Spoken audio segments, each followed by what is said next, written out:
안녕하세요. 지구감동 채널입니다. 러시아의 유능한 외교관이 작은 나라 한국에 파견되어 시간 낭비라고 생각했던 순간을 이 작은 나라가 우리 러시아에게 무엇을 가르칠 수 있을까? 하지만 그녀의 인생은 완전히 뒤바뀌게 됩니다. 오늘 이 영상에서는 한 러시아 여성의 눈을 통해 우리가 당연하게 여기는 한국의 놀라운 모습들을 새롭게 발견하게 됩니다. 여러분도 이 감동적인 여정에 함께 하시겠어요?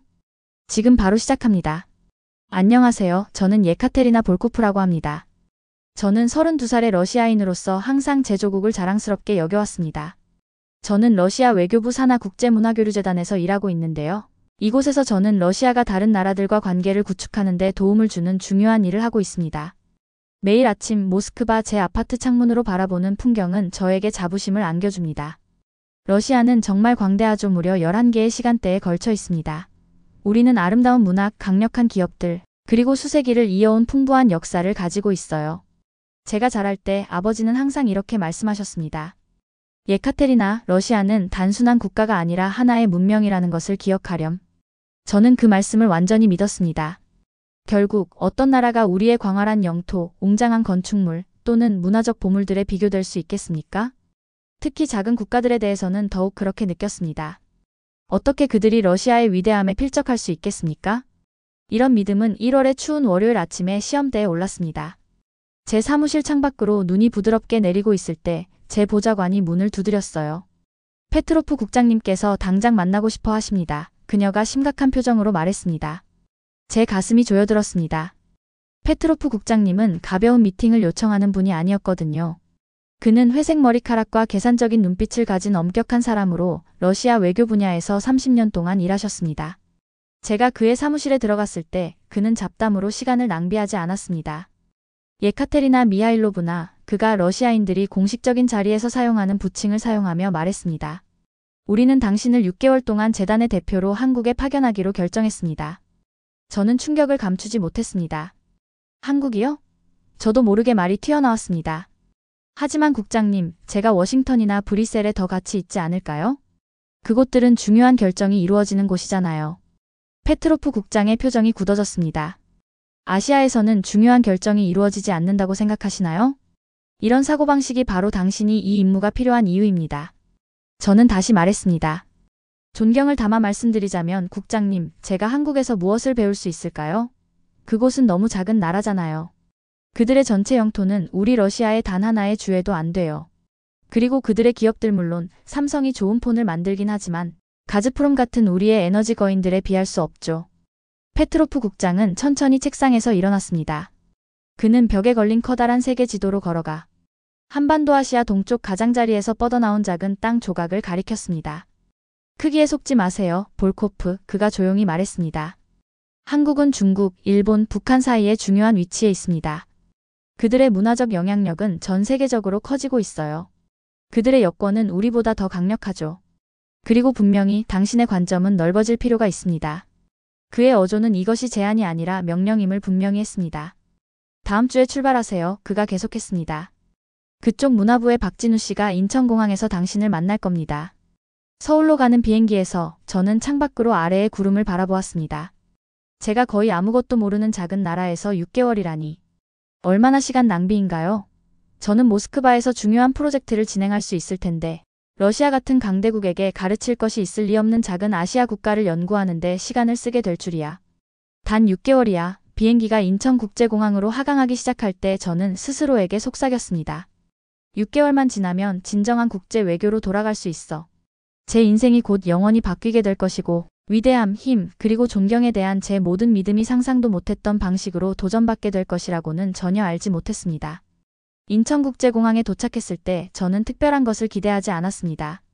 제 마음속에서는 그저 제 조국에 비할 수 없는 또 하나의 작은 나라를 방문하는 것일 뿐이었죠. 하지만 비행기에서 내리는 순간 뭔가 다른 느낌이 들었습니다. 공항은 티 하나 없이 깨끗했습니다. 바닥이 정말로 빛이 났어요. 여러 언어로 된 안내판이 여행객들을 모든 방향으로 안내하고 있었죠. 사람들은 목적을 가지고 움직였고 제가 놀란 것은 차분한 질서의 유지였습니다. 모스크바의 셰레메티예보 공항에서는 항상 혼란스러운 에너지가 느껴졌어요. 사람들이 밀치고 긴 줄이 있고 종종 혼란스러웠죠. 이건 그냥 공항일 뿐이야. 저는 혼자 생각했습니다. 방문객들에게 인상을 주기 위해 멋진 건물 하나를 지은 거겠지. 짐을 찾은 후 화면에 표시된 정확한 시간에 짐이 컨베이어 벨트에 나타났어요. 저는 출구로 향했습니다. 그때 제 이름이 적힌 팻말을 들고 있는 한 남자를 보았습니다. 예카테리나 볼코프 씨. 그는 완벽하게 다림질된 짙은 남색 정장을 입고 친절한 미소를 짓고 있었습니다. 이분이 제가 체류하는 동안 함께 일하게 될 한국인 담당자인 박진우 씨였습니다. 볼코프 씨, 한국에 오신 것을 환영합니다. 그는 손을 내밀기 전에 살짝 고개를 숙이며 말했습니다. 그의 영어는 완벽했어요. 억양조차 느껴지지 않았죠. 비행은 편안하셨나요? 네, 감사합니다. 저는 그의 완벽한 영어에 대한 놀라움을 감추려고 하며 대답했습니다. 그리고 저를 예카테리나라고 불러주세요. 박 씨는 저를 공항에서 서울까지 직행하는 세련된 고속열차로 안내했습니다. 편안한 좌석에 자리를 잡으면서 저는 모든 것이 얼마나 깨끗한지 알아차렸습니다. 낙서도, 쓰레기도, 심지어 먼지 한 톨 없었어요. 이 기차는 정확히 43분 안에 우리를 서울역으로 데려다 줄 겁니다. 박 씨가 자랑스럽게 설명했습니다. 거기서 당신의 아파트까지는 짧은 지하철 여행이면 됩니다. 정확히 43분이요? 저는 살짝 미소를 지으며 물었습니다. 45분이나 40분이 아니고요? 네, 43분입니다. 그는 제 비꼼을 신경 쓰지 않았습니다. 우리의 교통 시스템은 정확한 일정에 따라 운영됩니다. 기차는 정확한 시간에 도착하고 출발하죠. 저는 러시아에서의 기차 여행을 생각하지 않을 수 없었습니다. 거기서는 15-20분의 지연이 너무 흔해서 아무도 언급조차 하지 않았거든요. 기차가 역에서 조용히 가속하는 동안 박 씨는 한국 사회의 다양한 측면을 설명하기 시작했습니다. 우리나라는 크기는 작을지 모르지만 효율성을 극대화하는 법을 배웠습니다. 전국이 고속철도로 연결되어 있어요. 서울에서 부산까지 그건 나라의 전체 길이입니다. 단 2시간 30분 만에 여행할 수 있습니다. 그건 당신 나라가 작기 때문이죠. 저는 생각했지만 말하지 않았습니다. 대신 저는 공손하게 고개를 끄덕였습니다. 러시아에는 시베리아 횡단 철도가 있습니다. 저는 언급했습니다. 우리 영토의 일부만 가로지르는데 7일이 걸리죠. 박 씨는 미소를 지었습니다. 그건 정말 놀라운 여정처럼 들립니다. 언젠가 그걸 경험해보고 싶네요. 그의 진정한 관심이 저를 당황하게 했습니다. 저는 그가 러시아의 크기에 위축될 것이라고 예상했지 그것에 흥미를 느낄 거라고는 생각하지 못했습니다. 창밖을 바라보며 저는 풍경이 시골에서 밀집된 도시개발로 변화하는 것을 지켜봤습니다. 곧 서울의 인상적인 스카이라인이 시야에 들어왔습니다. 빛나는 고층 건물들이 구름을 향해 뻗어 있었고 그들의 유리 표면은 오후의 태양을 반사하고 있었습니다. 그 사이에 녹색 공원들이 자연스러운 대비를 이루고 있었습니다. 정확히 43분 후에 서울역에 도착했을 때 저는 시계를 확인했습니다. 문이 열리고 분주한 교통 허브가 드러났습니다. 군중에도 불구하고 질서가 있었습니다. 사람들은 기차에 탑승하기 위해 깔끔한 줄로 서 있었습니다. 아무도 밀지 않았고 아무도 소리치지 않았습니다. 역 밖의 횡단보도에서 저는 이상한 점을 발견했습니다. 보이는 차가 없음에도 불구하고 수십 명의 사람들이 보행자, 신호가 초록색으로 바뀌기를 참을성 있게 기다리고 있었습니다. 왜 모두가 기다리고 있나요? 저는 박 씨에게 물었습니다. 오는 차가 없는데요. 그는 제 질문에 놀란 표정을 지었습니다. 모두의 이익을 위해 규칙을 따르는 것이 우리 문화입니다. 그는 간단히 설명했습니다. 작은 규칙을 어기는데 즉각적인 결과가 없더라도 우리는 사회 질서가 이런 작은 일상적인 행동들로부터 시작된다고 믿습니다. 저는 모스크바를 생각했습니다. 거기서는 신호를 무시하고 건너는 것이 너무 흔해서 기다리면 오히려 이상해 보일 정도였죠. 제 아파트로 가는 지하철은 또 다른 놀라움이었습니다. 깨끗하고 조용하며 스마트폰을 보고 있는 사람들로 가득했습니다. 디지털 화면은 다음 열차가 도착하기까지 정확히 몇 분이 남았는지 보여주었습니다. 2분 30초 그리고 저는 그것이 정말로 정확히 2분 30초를 의미한다고 믿기 시작했습니다. 제 아파트 건물은 입구에 지문 스캐너가 있는 현대적이고 안전한 곳이었습니다. 아파트 내부는 모든 것이 작지만 우아하게 디자인되어 있었습니다. 스마트 홈 시스템은 음성 명령으로 모든 것을 제어할 수 있게 해주었습니다. 영어나 러시아어로 필요한 것을 말하세요. 박 씨가 시연했습니다. 시스템은 다국어를 지원합니다. 모든 것이 어떻게 작동하는지 보여준 후 박 씨는 떠날 준비를 했습니다. 내일 8시 30분에 재단 사무실로 모시러 오겠습니다. 잘 쉬세요, 예카테리나. 그날 밤 저는 창가에 서서 서울의 스카이라인을 바라보았습니다. 도시는 빛으로 가득 차 있었고 저는 효율적인 지하철 열차들이 고가 철로를 따라 미끄러지듯 지나가며 수백만의 사람들을 집으로 데려가는 것을 볼 수 있었습니다. 멀리서 산들이 도시 주변의 자연적인 경계를 만들고 있었습니다. 저는 제가 감명을 받았다는 것을 인정해야 했습니다.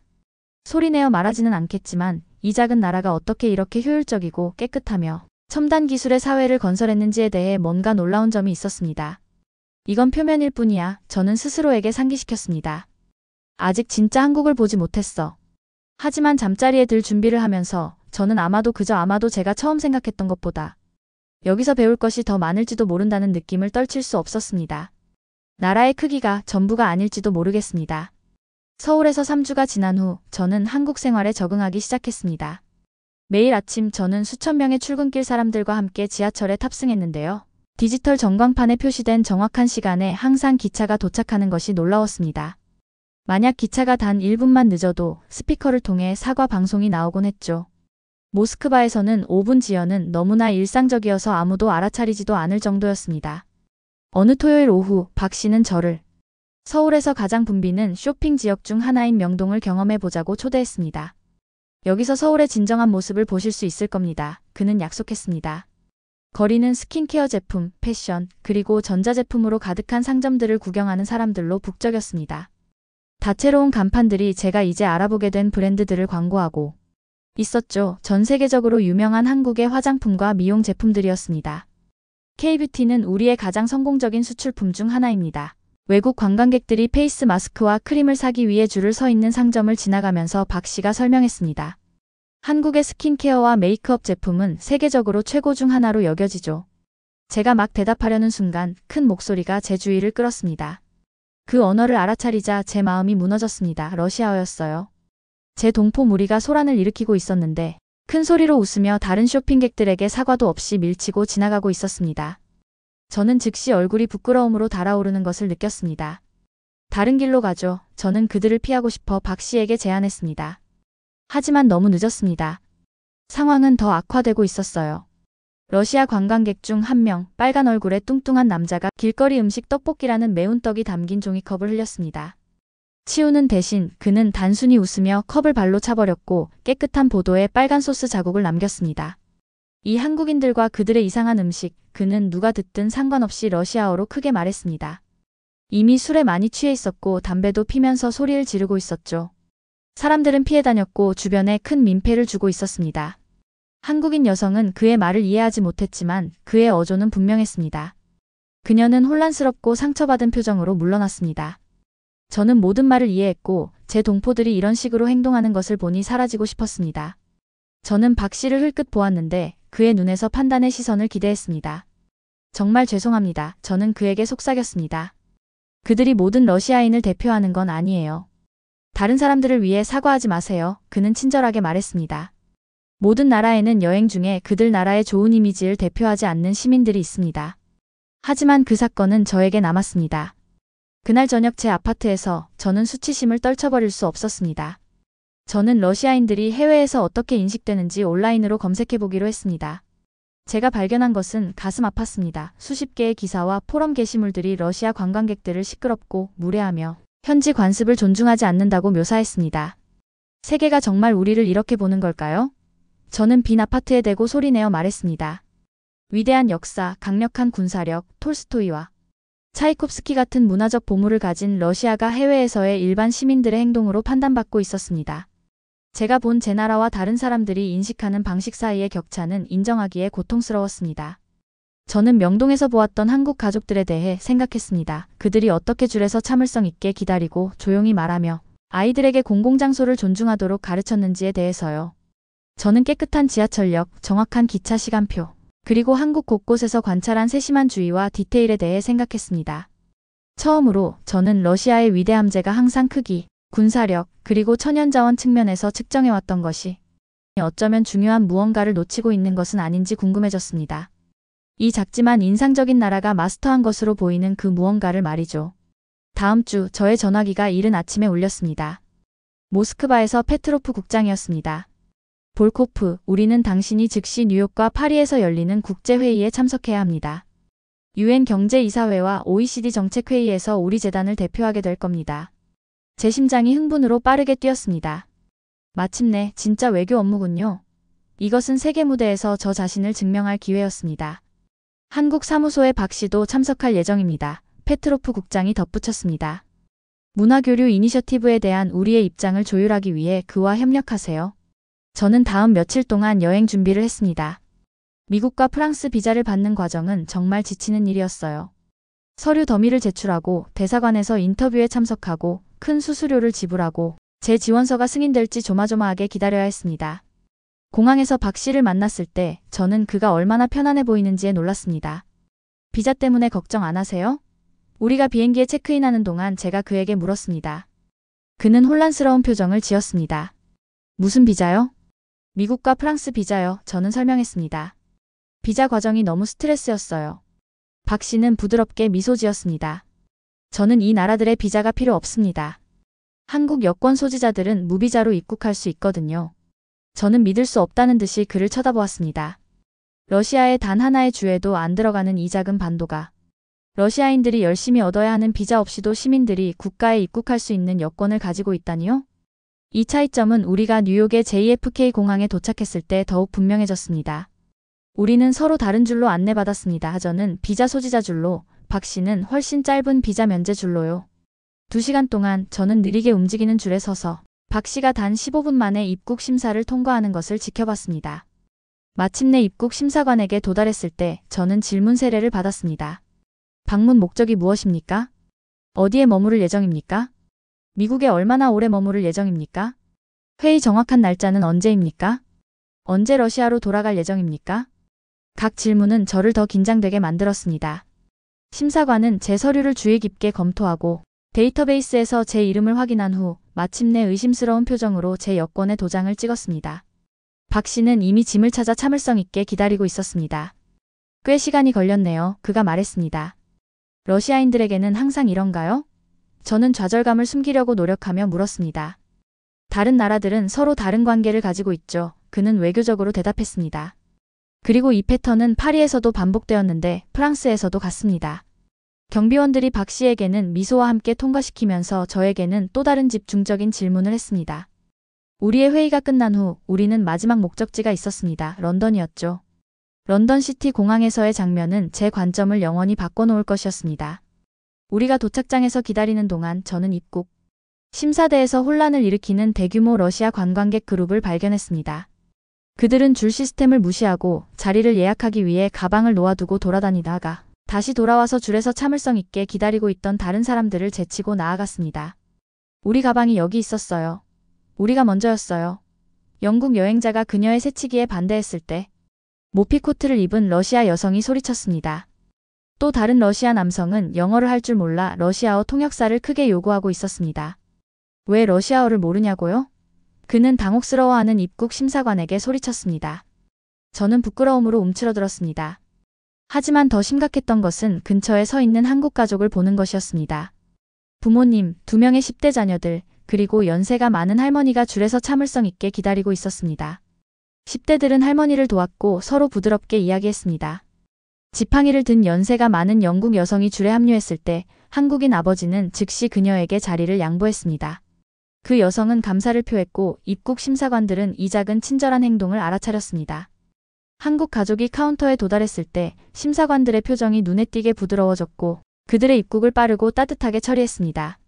그날 저녁 런던 호텔 방에서 저는 제가 목격한 것에 대해 계속 생각했습니다. 호기심에서 저는 여권 파워에 대해 온라인으로 검색했고 충격적인 사실을 발견했습니다. 한국 여권은 세계 3위로 191개국에 무비자 접근이 가능했습니다. 러시아 여권은 51위로 단 118개국에만 접근이 가능했습니다. 더 놀라운 것은 한국 여권이 미국 여권보다 더 높은 순위를 차지했다는 것이었습니다. 저는 믿을 수 없다는 듯이 화면을 쳐다보았습니다. 어떻게 이런 일이 가능할까요? 러시아 그 광대한 영토, 핵무기, 영구적인 유엔 안전보장이사회 의석, 그리고 역사적 중요성을 가진 나라인데 한국보다 못한 여권을 가지고 있다니요? 저는 국가들이 어떻게 국제적 신뢰를 쌓고 그들의 글로벌 위상을 향상시키는지에 대해 읽는데 몇 시간을 보냈습니다. 한국의 놀라운 성장은 단지 경제적 성장에 관한 것이 아니었습니다. 그것은 문화 외교 K-팝과 한국 드라마, 기술 혁신 삼성과 LG, 그리고 해외에서의 시민들과 기업들의 행동을 통한 긍정적인 국가 이미지 구축에 관한 것이었습니다. 그날 밤 침대에 누워 저는 잠을 이룰 수 없었습니다.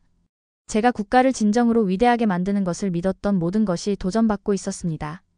크기, 군사력, 그리고 천연자원만으로는 충분하지 않았습니다. 세계 무대에서는 다른 무언가가 더 중요했습니다. 바로 존중이었죠. 그리고 존중은 저는 깨닫기 시작했습니다. 위협이나 과거의 영광을 자랑함으로써가 아니라 행동, 혁신, 그리고 평범한 시민들의 일상적인 행동을 통해 얻어야 하는 것이었습니다. 서울에서의 마지막 저녁, 저는 박 씨에게 전통 한국 음식점에서 저녁 식사를 함께 하자고 요청했습니다. 한국에서 6개월을 보낸 후 저는 한국 요리의 복합적인 맛을 사랑하게 되었어요. 처음 도착했을 때는 전혀 예상하지 못했던 일이었죠. 우리는 낮은 테이블에 방석에 앉았고 서버가 김치찌개 매운 찌개에 김이 모락모락 나는 그릇과 지글지글 소리 나는 불고기 양념한 쇠고기 접시를 가져왔습니다. 음식점은 아늑했는데 천장에는 나무들보가 있고 벽에는 전통 그림이 걸려 있었습니다. 제 임무가 벌써 끝난다니 믿기지 않네요. 저는 금속 젓가락을 집어들며 말했습니다. 지난 몇 달 동안 저는 젓가락 사용에 꽤 능숙해졌어요. 제가 처음 한국에 왔을 때 저는 작은 나라가 러시아에게 가르칠 수 있는 것이 아무것도 없다고 생각했어요. 정말 틀렸었네요. 어떤 면에서요? 그가 물었지만 저는 그가 이미 답을 알고 있다고 생각합니다. 저는 깊게 숨을 들이마셨습니다. 저는 모든 잘못된 것들에 집중하고 있었어요. 우리의 광대한 영토, 우리의 큰 인구, 우리의 천연자원. 저는 이것들이 나라를 위대하게 만드는 것이라고 생각했어요. 찌개에서 김이 올라오는 동안 저는 생각을 정리했습니다. 진정한 국제적 존중은 얼마나 많은 평방킬로미터를 통제하거나 얼마나 많은 핵무기를 보유하는지에 관한 것이 아니라는 것을 알게 되었습니다. 저는 러시아 관광객들이 해외에서 행동이 나쁜 것을 보며 느꼈던 수치심과 여권 파워의 대조가 어떻게 국가의 위대함에 대한 제 가정을 제고하게 했는지 그에게 말했습니다. 한국의 기적은 단지 경제 성장만이 아닙니다. 저는 계속했습니다. 그것은 정밀함, 혁신, 그리고 존중하는 행동을 중요시하는 문화를 창조하는 것이에요. 박 씨는 언제나처럼 외교적이었습니다. 모든 나라는 자신만의 강점이 있어요. 러시아는 세계의 놀라운 문학, 음악, 그리고 과학적 업적을 선사했습니다. 네, 저는 동의했습니다. 하지만 우리는 미래를 위해 구축하는 대신 그런 업적에 안주했어요. 우리는 우리의 크기를 자랑하는 반면 한국은 모든 기회를 최대화하는 데 집중합니다. 당신의 나라는 제게 중요한 것은 얼마나 많은 땅을 가지고 있느냐가 아니라 그것으로 무엇을 하느냐는 것임을 보여주었어요. 다음 날 아침 저는 인천국제공항에서 이륙하는 비행기 창밖을 바라보았습니다. 아래에서는 제 관점을 영원히 바꾸어 놓은 작지만 효율적인 나라가 점점 작아지고 있었습니다. 이제 저는 제 조국을 변화시키는데 도움이 될 수 있는 교훈들을 가지고 러시아로 돌아가고 있었습니다. 모스크바로 돌아오니 제 택시가 공항에서 운전해 나갈 때 눈이 내리고 있었습니다. 친숙한 양파돔과 웅장한 소비에트 시대 건물들의 광경은 애국적인 감정을 불러 일으켰습니다. 저는 여전히 제 나라를 깊이 사랑했습니다. 하지만 이제 저는 그 강점과 약점 모두를 인식하며 열린 눈으로 그것을 사랑했습니다. 페트로프 국장은 제가 제출한 보고서에 놀랐습니다. 예상된 외교적 관찰 대신 저는 한국의 예에서 배움으로써 러시아가 어떻게 국제적 위상을 향상시킬 수 있는지에 대한 포괄적인 분석을 작성했었거든요. 여권 파워는 국제적 신뢰의 실제 측정입니다. 저는 재단 이사회에 발표하는 동안 설명했습니다. 오늘날의 상호 연결된 세계에서는 군사력과 영토 크기보다 문화적 영향력, 기술 혁신, 그리고 해외에서의 우리 시민들의 행동이 더 중요합니다. 제 동료 중 일부는 눈을 굴렸습니다. 다른 이들은 모욕감을 느낀 것처럼 보였습니다. 한국은 국가의 힘이 다른 이들을 위협하는 것이 아니라 그들의 진정한 존중과 감탄을 얻는 데서 온다는 것을 보여주었습니다. 저는 계속했습니다. 그들의 여권이 우리 것보다 더 많은 문을 열어주는 이유는 다른 나라들이 한국인들을 신뢰하고 환영하기 때문이죠. 회의 후 미하일 안토노프라는 시니어 외교관이 저에게 다가왔습니다. 당신의 발표는 눈을 뜨게 해주었습니다. 볼코프, 그가 말했습니다. 저도 비슷한 생각을 하고 있었지만 그것을 소리내어 말할 용기가 없었어요. 아마도 우리는 90 기준으로 위대함을 측정해왔을지도 모릅니다. 이어진 몇 달 동안 저는 미하일과 함께 새로운 이니셔티브를 시작했습니다. 우리는 러시아 여행 가이드와 여행사를 위한 교육 프로그램을 개발했으며 해외에서 러시아를 긍정적으로 대표하는 것의 중요성을 강조했습니다. 우리는 국제 방문객을 장려하기 위해 비자 절차를 간소화하도록 옹호했습니다. 그리고 한국의 박 외교관과 러시아와 한국 학생들을 연결하는 문화교류 프로그램을 만들었습니다. 화상통화를 통해 양국의 젊은이들은 서로의 문화에 대해 배우며 고정관념을 무너뜨리고 상호 존중을 쌓았습니다. 한국에서 돌아온 지 1년 후 저는 모스크바의 명문 MGIMO 대학교의 외교 학생들에게 강연을 해달라는 초대를 받았습니다. 제 강의 후 자신감 있는 표정의 젊은 남성이 손을 들었습니다. 볼코프 씨, 그가 물었습니다. 위대한 역사와 자원을 가진 러시아가 왜 한국과 같은 작은 나라들의 의견에 신경 써야 하나요? 저는 한때 정확히 같은 방식으로 생각했던 것을 기억하며 미소를 지었습니다. 왜냐하면 위대함은 평방킬로미터로 측정되지 않기 때문입니다. 저는 대답했습니다. 저는 그들에게 제 경험에 대해 말했습니다. 효율적인 지하철 시스템, 깨끗한 거리, 한국 시민들의 존중하는 행동, 그리고 한국 문화와 기술의 놀라운 세계적 영향력에 대해서요. 제가 한국에서 배운 가장 큰 교훈은 때로는 가장 작은 나라들이 가장 큰 영향을 미친다는 것입니다. 힘이 아닌 진정한 감탄을 얻음으로써 말이죠. 러시아의 새로운 종류의 위대함으로 가는 길은 빠르거나 쉽지 않을 것입니다. 하지만 제 자신의 여정이 편견에서 존중으로 변화되어 저를 변화시켰듯이 저는 러시아도 진화할 수 있다고 믿었습니다. 우리만의 독특한 강점을 존중하면서 한국과 같은 나라들로부터 배울 수 있을 것입니다. 우리는 단지 크기만 크지 않고 세계의 눈에 진정으로 위대해질 수 있을 것입니다. 그날 저녁 저는 박 외교관 씨로부터 이메일을 받았습니다. 한국문화재단은 모스크바에서 대규모 전시회를 계획하고 있었고 그들은 제가 그것을 조율하는 것을 도와주길 원했습니다. 또한 소식이 있었는데 그가 3개월간의 교류 프로그램을 위해 직접 러시아에 올 예정이라는 것이었습니다. 제가 답장을 쓰는 동안 저는 희망의 물결을 느꼈습니다. 한 사람씩 한 연결씩 우리는 국가 간의 다리를 만들 수 있을 것입니다. 그리고 아마도 이러한 연결을 통해 우리 모두는 크기와 힘을 넘어서 우리의 공유된 글로벌 미래에서 진정으로 중요한 것들을 볼 수 있게 될 것입니다. 끝까지 들어주셔서 감사합니다. 한국 여권의 파워가 대단한데요. 장점을 알려드리면 한국은 전 세계적으로 통화권에 속하며 약 180개국 이상의 전혀 없이 또는 입국 절차 도착 보기 전자비자로 입국이 가능합니다. 많은 국가에 무비자로 여행할 수 있어 해외여행 시에는 관련 승인 절차가 필요하므로 이용하시기 바랍니다. 영국이 국제사회에서 높은 신뢰와 우호적 관계를 유지하고 있기 때문에 특별히 국가의 심사에서 편안하게 머물 수 있는 경우가 있습니다. 일반 성인의 경우 최대 10년의 유효기간을 부여받아 관리할 수 있습니다. 국내 및 해외의 한국 영사관 대사관에서 빠른 여권 인증 및 재발급을 받습니다. 위변조가 가능하며 전자칩이 차단된 전자 여권을 사용함으로써 뱀파이어국의 수속을 더욱 신속하고 안전하게 할 수 있습니다. 자랑스런 한국 여권 파워 이야기였습니다. 모든 구독자, 시청자 여러분 오늘도 파이팅입니다. 구독과 좋아요, 알림 설정은 영상 제작에 큰 도움이 됩니다.